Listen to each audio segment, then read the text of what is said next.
Every time Vinicius Jr. gets a big night, instead of just celebrating his talent, we're talking about something ugly again, yeah? He scores, he celebrates, he dances. That's joy, that's football, that's the culture, yeah?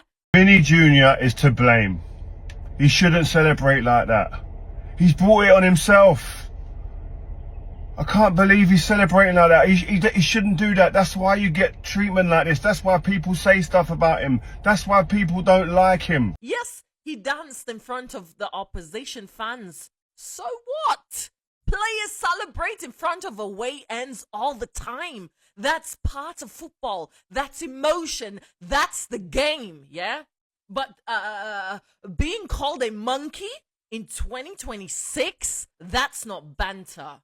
That's not passion. That's racism. Disgusting. Simple as that. And then he ends up getting a yellow card for dancing. Come on. For celebrating a goal? Come on, man. You can't. How are we still sitting here talking about racism for one? But then how are we sitting here trying to justify when someone says something racist because, oh, it's Vinny's fault. If Vinny didn't do that, the kid wouldn't say this, the kid wouldn't say that. No, I'm not accepting it. We can't accept this. Football is called the beautiful game because it is a beautiful game, but this type of rubbish, it sets it back so much, man, and the authorities have to be stronger on these things. We've said it for you, we keep saying it. So that's what we're punishing now, huh? So let me understand this, yeah? So he gets racially abused, but he's the one booked for showing joy? And whether or not you like Vinny Jr., that shouldn't shape your opinion on this incident. And which team you support, it shouldn't affect which side of the story that you fall on. This isn't Real Madrid versus Benfica. It is right versus wrong. Vinny Jr. and Kylian Mbappe said that there was repeated racial abuse. Gianluca Prestianni said they misheard. But he covered his mouth to hide what he said from the cameras. And hopefully we can all agree that if what you're saying on a football pitch is shameful enough to have to hide it from the public, then you're wrong. Vinicius Jr. Vinny Jr. should be talked about for his talent, not constantly defending his right to enjoy the game. That's it. Not constantly defending his right to enjoy the game. Man, that double standard, it's clear. It's right there in front of everyone. When other players wind up fans, it's called mentality. It's called confidence. But when he does it, it suddenly becomes a problem. Man! And the craziest part, he still performs. He still scores. He still stands tall, yeah? You don't have to support Real Madrid to see this. Isn't right. Football is supposed to be emotion, yeah? If you score in a hostile stadium and you celebrate, that's football. This is spoiling football right now. We stand with you, Vinny. We stand with you. In any case, racial abuse is not new in this game, that's for sure. In decades gone by, Cyril Regis, Howard Gale, Viv Anderson and John Barnes, to name just a few who played in this country, dealt with continued and horrific racial abuse to pave a path for players of Vinny's generation to play and celebrate without shackles. Except in 2026, that still doesn't always apply. They are still expected, as Vinny Jr. was last night, to rise above it, to answer by performance, to shut up and play. Jose Mourinho is an iconic figure in world football. Yesterday, he switched the focus from what had actually been said. They call me daddy, and some of them, they are almost my age. When Etienne calls me daddy, I say, Michael, come on. I cannot go to Africa. Too much crazy fans. Too much, everywhere. Because, you know, I had, you know, DJ, Ivory Coast, Jeremy, Cameroon, Samuel Eto'o, Cameroon. You sang Kalu? Kalu, Ivory Coast, Oli Mikel, Nigeria. I had guys from Essien, Ghana, Sule Muntari, Ghana. I have guys from all around the world. Every time I go to Africa, you know, roadblock. I cannot walk. The guys, they love me. Even in Europe, with many of African guys, people really loves me. And to be honest, I love the guys, and I feel that the African player He's very loyal. He's very pure. Did you enjoy, guys? Huh? Yeah, nice, huh? Did you? Me? Did you enjoy? My God, I lose my hair. I thought the players, they were happy to work with me, but today I prove it's not. I know you're going to ask what happened. I don't have an answer. It's Premier League. Do you think he will go down as the greatest? I don't know. You are British, right? And you have been the best strikers here, you know, in this country. When I arrived, you tell me in 111 games you scored 100 goals. I would tell you, are you sure? And he did it. You are not City fan, none of you. I know that. With 5-1, do you expect the game we saw it? No, right? 5-1, everyone is over. Start to write articles. No. Somebody please explain to me what I watched last night, yeah? And that right there is why Arsenal is the best club in the history of football. Any questions? Yes, you. So when do we get to the part where Arsenal won a Champions League? Next question, please. I mean, any Europa League, just any European trophy in general. I said, next question. I want to know, Arsenal fans, come outside. All Arsenal fans, come outside. Because we're all looking for you, yeah? Please explain. Because how are you 2-0 up? You were comfortable and cruising against the bottom of the league, yeah? And it finishes 2-2? Arsenal! How do you go from title charge to full panic mode in 20 minutes? Man! It's one of those where if you're to be a champion, you've got to go and take it. And it seemed that too many players were hoping for them to get over the line. Not enough conviction in that final third. And I could just see it. We was sat in the green room, I kept saying, this is not looking like it's going to go well tonight. A massive point for Wolves. When a player who hasn't scored in 106 games scores with their first strike of the game, you think this could be difficult. And the second one, obviously, players getting in each other's way, a calamity of errors, and suddenly you're throwing away points. If, and it's an if, Manchester City beat Newcastle on Saturday night, they would be within 2 points of your old team. At 2-0, everything was calm, yeah? At 2-1, you could feel the fear. At 2-2, absolute silence, yeah? Man, you played Brentford, then you dropped points. Wolves dropped points. 4 points gone in a title race. And now suddenly it's City. Hold this! Hold this for me, please.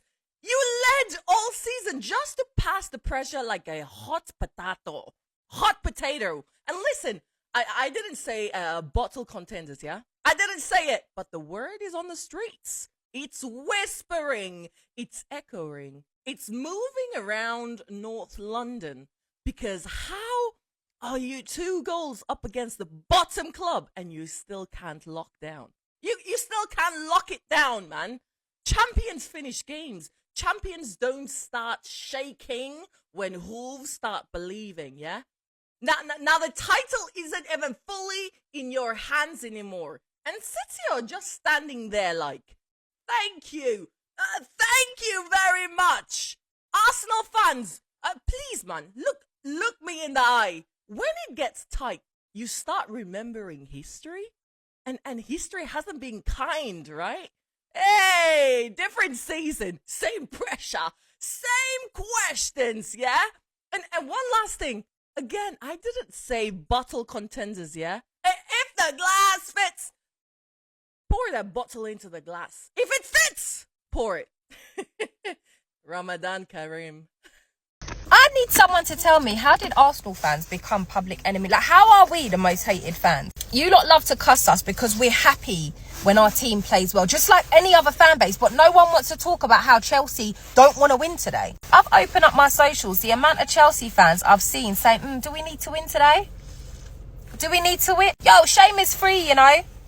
I want to win. I want to win trophies. I want to win the league. Do you think I've ever watched my team play and said, yo, I don't mind if we lose today, you know? No! Chelsea, you're not even top 5 right now. You're not even in the Europa stages, and you want to lose. You want to lose so that Man City can close the gap with Arsenal, but you don't want to win so that your own team can close their own gap and make their way to at least top 4, qualify for Champions League. Do you really have that little faith in your... But you lot want to cuss us. You lot want to cuss Arsenal fans for being happy that we're playing well. You see that mentality? Never in my nearly 30 years of watching the sport, of watching the beautiful game, have I ever sat, looked at the TV and said, yeah, we don't need this win, guys. Yeah, just take the L. That is sad. That is sad. And I will take my Gooners all day, every day over that loser mentality. Who needs this more on Sunday, Spurs or Arsenal? It's a good question. Who needs it? We both need it. How is it possible to quantify who needs it more? Do I need to give you the definitive answer? I think we need it slightly more. I think we do. Because, listen, I mean, things are going well. We're 5 points clear. Yes. Just to put a bit of distance between us and City. You're not entirely in a relegation scrap, are you? We are entirely in a I think a lot depends on what City do tomorrow night. If they don't get a result against Newcastle, that's going to make things a lot easier for us. I'm going to change the dynamic a little bit, I think. Yes, that is true as well. But it's hard with them, the way they are, that you think, oh, they've done it before, that sort of bottle job narrative that you hear, and you think, these guys, they've done so well. And what's actually happened is they had a decent draw away at a very, very good Brentford team, and then we had a bad result, but not the worst result we could have had. If City are going to win the league, they're going to need something really special, because they're not the best team. For once, they're not the best team. Arsenal are the best team. Arsenal have got the best squad. Arsenal are playing the best football. They're the most consistent and the most solid. But what you can never do is write off Pep Guardiola and the likes of Donnarumma and Haaland, because they've got it in them. They've just got it in them to produce something. They know their way around the block. They know what it's going to be like in that last 5 or 6 matches. So the one thing that Arsenal have just got to be careful of is those 3 big characters. I know City have got more than that. They've got Diaz and Bernardo Silva and Foden and Rodri. They've got amazing players. But the goalkeeper, the centre forward and the manager are the 3 people who I think can win Manchester City this league. Why are they celebrating like that, by the way? Why on earth are they celebrating like that? Last night, for a moment, I genuinely thought that Arsenal had won the Premier League title. But no. This is how they celebrate for getting to the final of the fucking Carabao Cup. Just imagine what these lot are going to be like when they actually win the Premier League. It is genuinely going to be the darkest day in the history of the sport, because they're not a big club. They're not winners. And when they actually win, they don't know how to deal with it, as last night just proved. That game last night was arguably the worst game of football that I have ever seen, which is no surprise when it comes to Mikel Arteta's Arsenal. But it boils my blood even more to see them celebrating like that afterwards. Because what are you celebrating? What have you achieved? The death of the sport. This tweet right here just sums it up.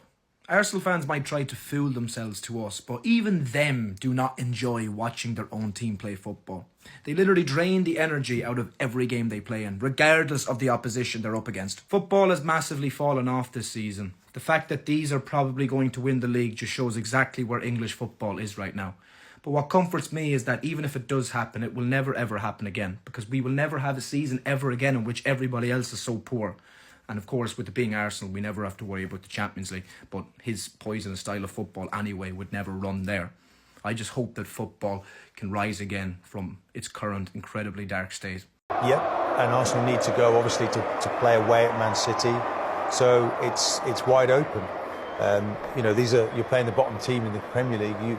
You have to win this game, and Arsenal let it slip through their fingers. Glenn, what did you make of Arsenal in that second half? And look, we have to praise Wolves because they absolutely took the game to them, didn't they? They were brilliant. Second half, I think Rob Edwards would have had some really good words with them, maybe keen words, if you like, and said, look, we've got to put a glove on them. They didn't look like they could put a glove on Arsenal first half. Second half, the emphasis was to press higher, get bodies forward, get people in the box and believe in themselves. And they did that second half. And to be fair to them, they lost the goal. They went 2-0 down and they just kept playing. They thought, well, we've got nothing to lose, let's go for it.